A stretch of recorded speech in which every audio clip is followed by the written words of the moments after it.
Most people think modern wars are decided by the best tank or the newest missile. We look at the headlines and we see Abrams, Leopards, and Atakams. But on the Ukrainian front, survival often comes down to something far less glamorous: the vehicle carrying the infantry into and out of contact.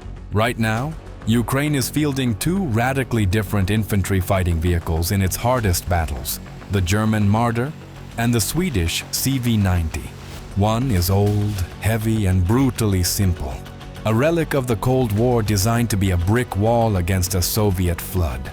The other is modern, quiet, a predator born in the frozen north, designed to kill without being seen.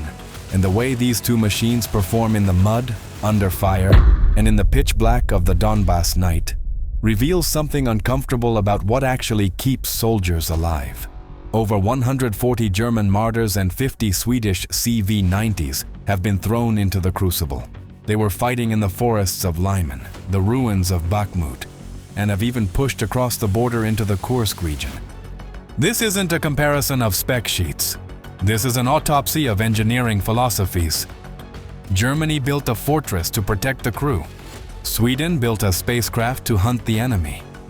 One is a shield, the other is a sword. But in the reality of the Ukrainian front, where the mud swallows 60-ton machines whole and drone is the primary killer, which philosophy actually wins? Does the old reliable steel hold up? Or does the high-tech complexity of the Swede offer a decisive advantage? Today we are going inside the hulls of these machines. We are going to find out what happens when the German Martin meets the Swedish Ghost. Before we begin, hit the like button and subscribe to the channel so you don't miss our next videos. Thank you. Now, let's get into the fight. To understand the machine that is currently holding the line in the Donbass, you must first understand the fear that created it. Every machine has a soul, forged by the intent of its designers. And the soul of the Marder is made of pure, distilled paranoia. Travel back with me to West Germany, the 1960s. The world is balanced on the edge of a knife. The generals in Bonn and Washington aren't sleeping. They are staring at maps of the Fulda Gap, the flat, open corridors where they believe World War III will begin. They know that if the Soviets come, they will come like a tidal wave. Tens of thousands of tanks, chemical weapons, tactical nukes. The Germans needed a vehicle that could drive into that apocalypse and survive. They didn't need a fancy sports car. They didn't need a sniper. They needed a bodyguard. They needed a machine that could keep pace with the Leopard tanks and carry the most fragile cargo on the battlefield. They built the Marder, and for 50 years, it waited. It sat in warehouses. It rusted in depots. It watched the Berlin Wall fall. It watched the Soviet Union collapse. It seemed destined for the scrap heap of history, a relic of a war that never happened. Until now.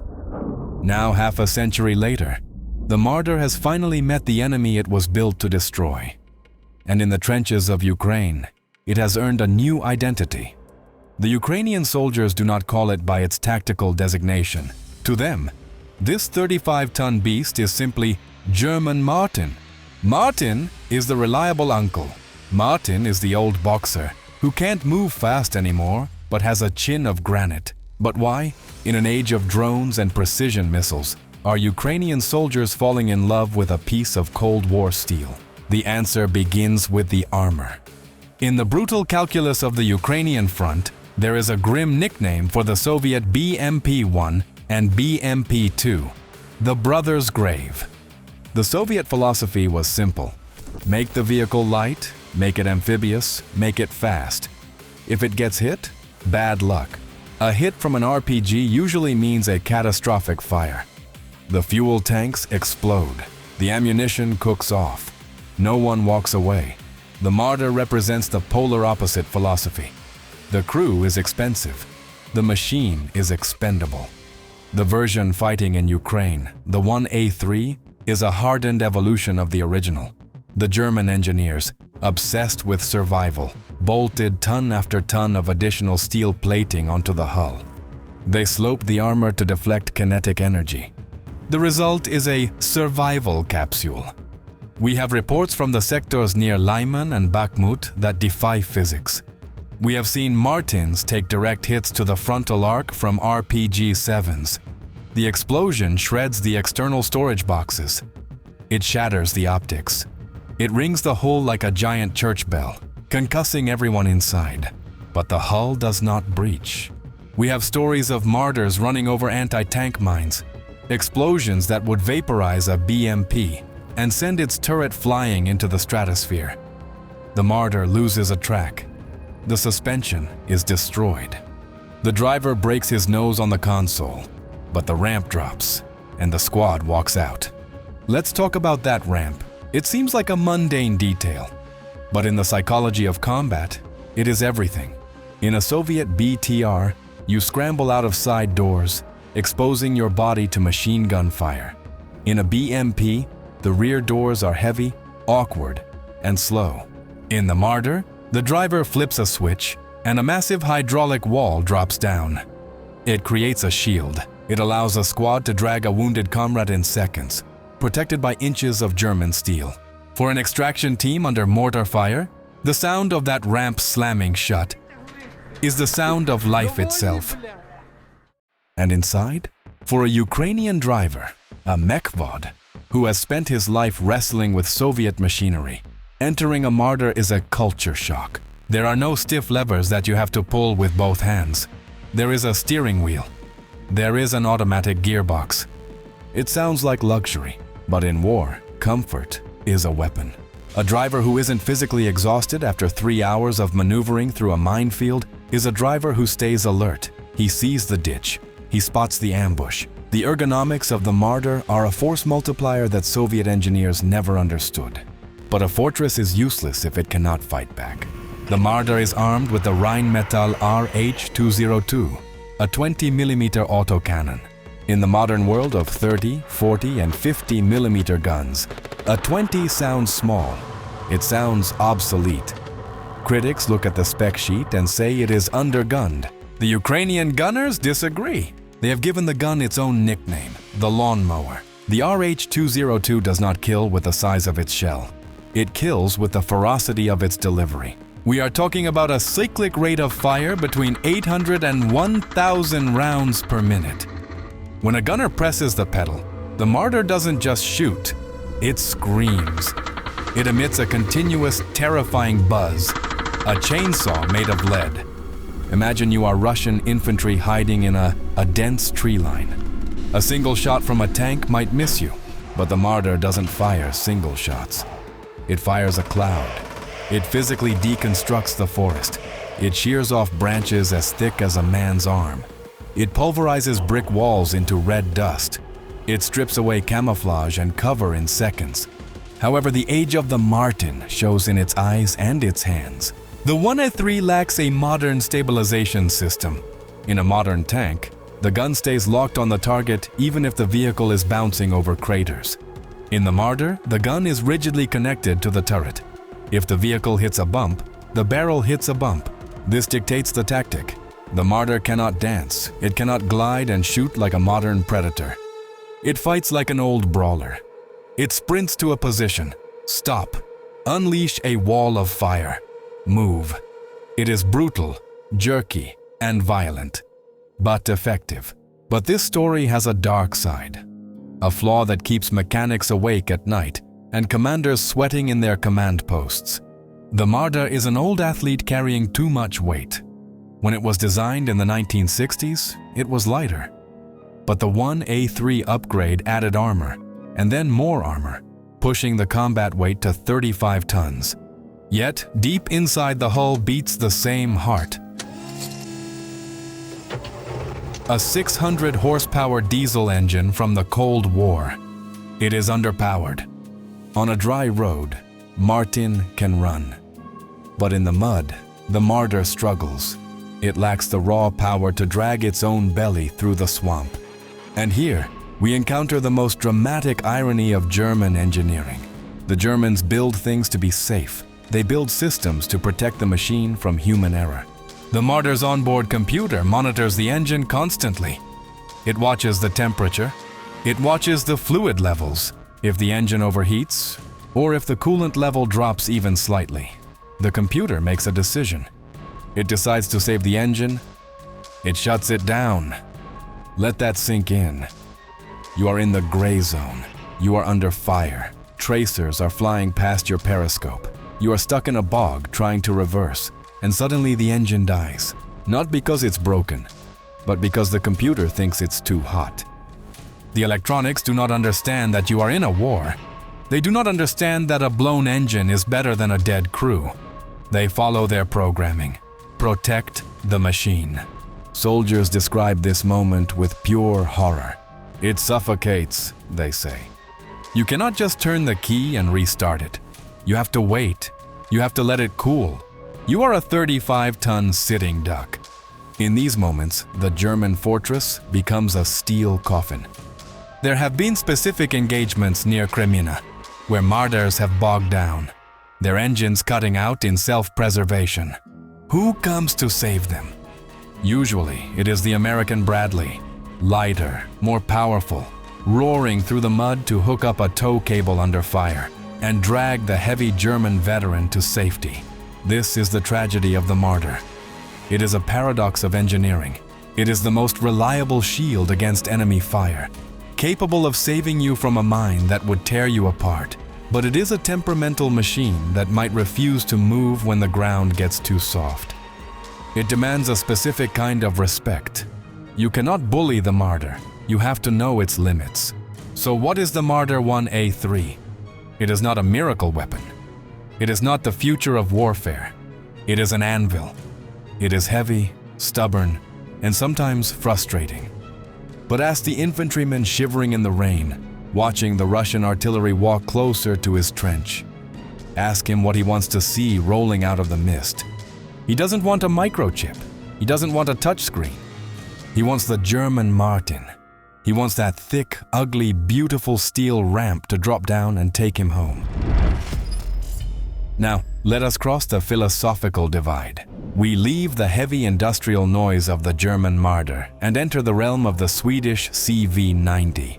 To the Ukrainian troops of the 21st Mechanized Brigade, who transitioned from rusted Soviet BMPs to this machine, the experience was shocking. They don't call it a tractor. They don't call it a taxi. They call it the spaceship. To understand this machine, you must understand where it comes from. Sweden is a land of silence, deep forests, thousands of frozen lakes, and winters that last for half the year. In the 1980s, Swedish engineers knew they would never match the Soviet Union in numbers. They could not build thousands of cheap tanks. They had to build a few perfect ones. They needed a vehicle that could fight in deep snow where a T-72 would sink. They needed a vehicle that could disappear. The difference begins the moment you move. While the Marder rattles your teeth and the Soviet BMP bruises your spine with every crater, the CV90 glides. This is not a figure of speech. The suspension system utilizes active damping technology, engineering derived directly from Formula One racing. The vehicle reads the terrain. It swallows the bumps. Soldiers joke that you could drink a cup of coffee while crossing a plowed field at 60 kilometers per hour and you wouldn't spill a drop. But this smoothness is not for luxury. It is for lethality. Because the ride is smooth, the gun is stable. The Marder has to stop to shoot accurately. The CV90 can fly over broken ground, drifting through mud, and its turret remains locked on the target like a gyroscope. It allows the crew to fight at the speed of thought, not the speed of the suspension. It changes the rhythm of the battle from a clumsy brawl to a choreographed dance. Modern war is not fought with eyes. It is fought with sensors. The Ukrainian front is swarming with Russian Orlan, Zala, and Supercam drones. They are looking for one thing: heat. To a thermal camera, a tank engine usually glows like a bonfire in a dark room. You cannot hide physics. A 600 horsepower engine generates massive heat, unless you are Swedish.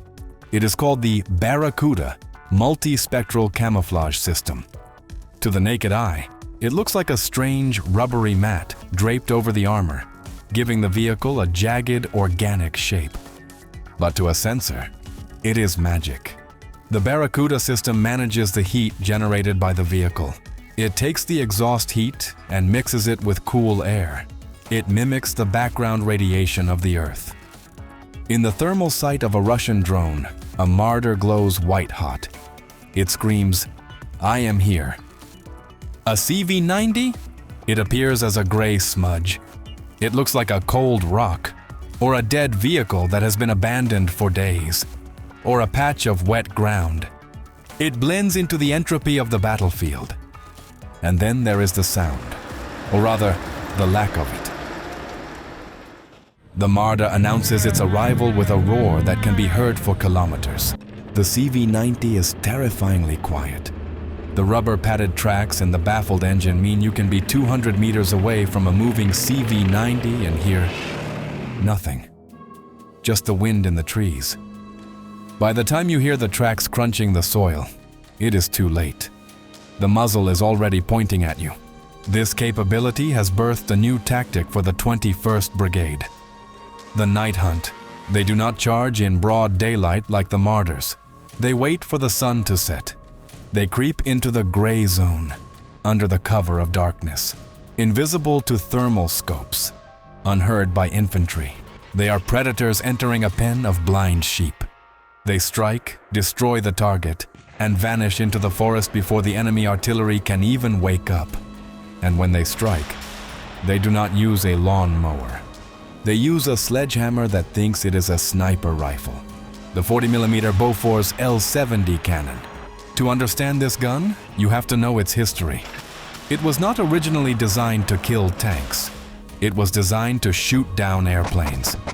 That means it has exceptional range, velocity, and accuracy.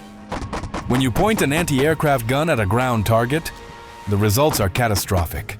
It punches through 100 millimeters of steel armor, using armor-piercing fin-stabilized discarding sabot rounds. That means a CV90 can tear through the frontal armor of a BMP-3 as if it were cardboard. It can rip through the side armor of a T-90 tank. It disassembles concrete fortifications. Where the Marder chips away at a building, the Bofors brings the building down. But brute force is easy. The CV90 offers something scarier. Intelligence. The ammunition is programmable.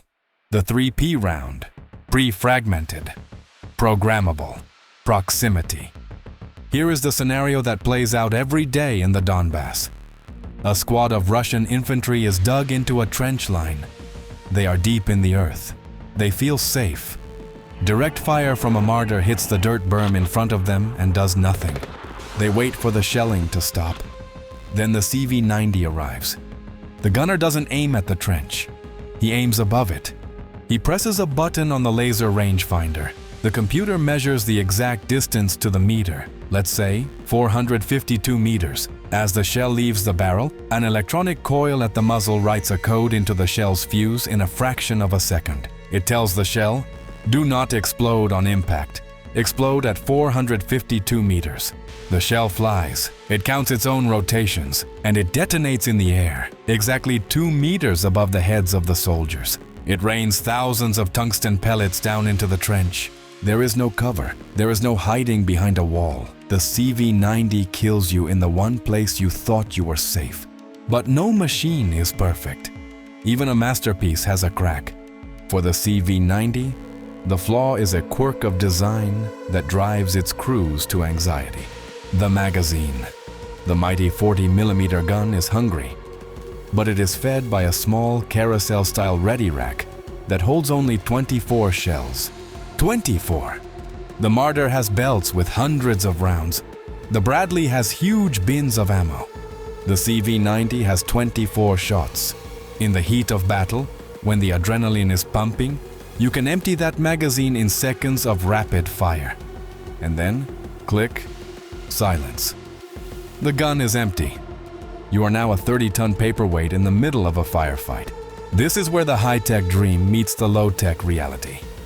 To reload, the crew has to physically engage. They must unbuckle, grab heavy shells from the internal storage racks below their feet, and shove them into the magazine mechanism one by one. It is a slow, physical process. It breaks the rhythm of the battle. If you are swarmed by infantry, that pause, that 30 seconds of silence, can be fatal. This dictates the psychology of the gunner. In a Marder, you hold the trigger down, you suppress, you spray, you create a wall of noise. In a CV90, you must be an accountant of death. You count every shot. 1, 2, 3. You cannot afford to miss. One miss is 4% of your ammunition gone. It requires a disciplined, cold-blooded crew. You cannot panic in a CV90. If you panic, you run dry, and you die. There is one final danger to driving a CV90 in Ukraine. It is the danger of being elite. The Russians know exactly what this machine is. They fear it. And because they fear it, they hunt it. If a Russian drone operator spots the distinctive shape of the Swedish vehicle, the sharp angles, the barracuda mats, the order is given to kill it at all costs. They will divert artillery from other sectors. They will launch a swarm of Lancet drones. They will send their best T-90 tanks to hunt down a single IFV. Driving a CV90 puts a target on your back. You are a trophy. The crew knows this. Every time they start the engine, they know that somewhere, a Russian commander is offering a medal to the man who destroys them. And if you survive the hit, the nightmare continues in the repair shop. The Marder is simple. Soldiers joke that if a Marder breaks, you can fix it with a sledgehammer, a wrench, and some strong language. It is mechanical. It is familiar. The CV90 is a digital beast. If the fire control computer glitches or the active suspension fails, you cannot fix it with a hammer. You need a diagnostic laptop. You need proprietary software. You need a specialist who understands Swedish code. This creates a logistical nightmare. The machines donated to Ukraine came from a mix of sources: Sweden, Denmark, the Netherlands. While they are the same platform, slight variations exist. Repair hubs have been established, but pulling a damaged CV90 off the front line to a rear workshop takes time. And in war, time is the only resource you cannot resupply. Yet despite the complexity, Ukraine is betting everything on this horse. There are over 140 Marders, and parts are plentiful. There are only 50 CV90s. Every breakdown is a crisis. Every loss is a tragedy that cannot be easily replaced. It is the classic trade-off. The CV90 gives you a massive qualitative advantage, but it demands a level of support that is hard to maintain in a muddy trench 2,000 kilometers from Stockholm. So what is the CV90? It is not a shield. It is a sword. It is a weapon for the professional. It demands more from its crew. It demands precision, discipline, and intelligence. But in return, it gives them powers that the Marder could only dream of. It gives them the power to be invisible, the power to kill behind cover, the power to fight on their own terms. The Marder is there to make sure you survive the hit. The CV90 is there to make sure the enemy never gets the chance to fire. We have torn these machines apart. We have looked at the cold steel of the German anvil and the digital brain of the Swedish scalpel. But war is not a spec sheet. War is not a YouTube comment section argument. War is a system of trade-offs. Now we must place them side by side in the unforgiving reality of the Ukrainian front. When the artillery is falling and the mud is freezing, which philosophy actually wins? Let's start with the ground itself. In the Donbass, the soil is a weapon. The black earth, Chernozem, turns into a glue-like substance that swallows armies whole. Here, the contest is painfully one-sided. The Marder 1A3 is an old athlete carrying too much weight. Its tracks are narrow. Its engine is tired. The CV90 breaks the rules. Because of its active suspension and wide tracks, it has a lower ground pressure than a human foot. It can flank. It can move through the swamps and the marshes where the Russians think they are safe. Tactically, this is the difference between a frontal assault into a kill zone and a knife in the ribs from the shadows. In the mud, the Swede is the king, but eventually, you have to pull the trigger. Here, We see the divide between the 20th and 21st centuries. If you are a commander facing a meat wave, hundreds of Russian infantry charging across an open field, you want the Marder, you want the lawnmower, you want that 1,000 rounds per minute. You want to create a wall of noise and lead that forces every enemy soldier to bury his face in the dirt. The Marder is a weapon of panic. It breaks the enemy's will to advance. Amateurs talk about tactics. Professionals talk about logistics. And this is where the shiny Swedish dream hits the hard German reality. Quantity has a quality of its own. Ukraine has received over 140 Marders, and more are coming. Rheinmetall has established repair hubs in Romania and Lithuania. The supply chain is a river of parts. If a Marder loses an engine, you can strip one from a damaged donor vehicle. The CV90 is a rare diamond. There are only 50 of them. Every single loss is a strategic disaster. And they are complex. The CV90 demands a clean war. It needs specialized electronics technicians. It needs proprietary software updates. It needs a supply chain that is fragile. In the chaos of a retreat, or under heavy bombardment, the simplicity of the Marder often keeps it running long after the CV90 has thrown a digital error code and shut down. The German machine wins the war of attrition. The Swedish machine wins the war of precision. But you cannot have precision if your vehicle is stuck in a workshop waiting for a microchip. So, where does this leave the armed forces of Ukraine? They are fighting for their existence today, but they are planning for the war of tomorrow. And they have made their choice, despite the Marder doing the heavy lifting right now. The Ukrainian government has signed a historic agreement. They are not buying more Marders. They are buying 1,000 CV90s. They are planning to localize production, to build these spaceships right here on Ukrainian soil. This is the death knell of the old doctrine. The Marder is a dead end. It is the peak of 1970s technology, but it cannot go further. You cannot add more armor without breaking the suspension. You cannot add a bigger gun without rebuilding the turret. It is a dinosaur, a tough, dangerous dinosaur, but extinct nonetheless. The CV90 is a platform. It is modular. It is designed to accept lasers, active protection systems, and drone jammers that haven't even been invented yet. Ukraine has realized that the future of war is not about who has the thickest steel. The strategic bet is on the Swede. The Marder is the shield that allows Ukraine to survive long enough to build the sword. But let us strip away the geopolitics. Let us strip away the factory contracts and the logistics hubs. Let us go back to the zero line, to the mud, to the men.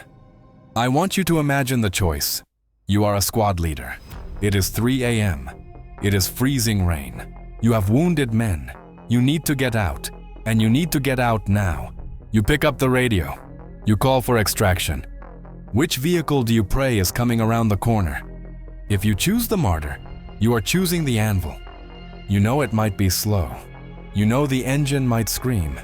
But you know that if you take a hit, if an RPG slams into the side or a mine goes off under the track, that heavy German steel will hold. You choose the Marder because you want to survive the hit. You trust the weight. You trust the armor. It is the choice of the man who expects to get shot.